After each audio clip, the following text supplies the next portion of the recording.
இந்த 6 வார்த்தை தெரிஞ்சாலே, இங்கிலீஷ்ல நம்ம கிட்ட கேட்கிற கேள்வி என்னன்னு ஈஸியா புரியும். ஃபர்ஸ்ட்டு வந்து வாட். வாட்ன்னா எப்படி கேட்பாங்க? What is your name? அப்படின்னு என்ன கேட்குறாங்க? வாட்ன்னா என்னன்னு அர்த்தம். நேம்னா நமக்கு தெரியும் நேம், பேர். அப்போ என்ன, பேர்ன்னு கேட்குறாங்க. Second one when. வென்ன்னா எப்போ?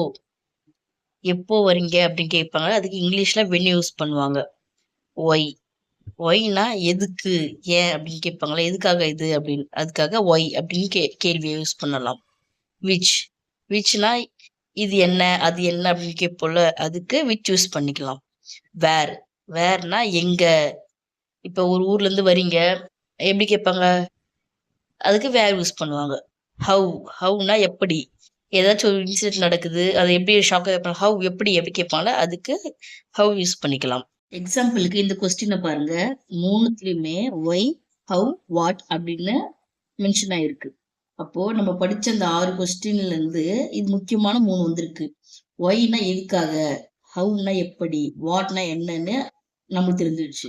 இப்போ why was Neerja awarded the Ashoka Chakra. ஒய்னு என்ன அர்த்தம்? எதுக்காக? இப்போ அசோக சக்ரா அவார்டு வாங்கியிருக்காங்க. எதுக்காக அப்படின்னு ஃபர்ஸ்ட் கேள்வி புரிஞ்சிடுச்சு. இப்போ how was Neerja honoured by various government. ஹவ்னா எப்படி?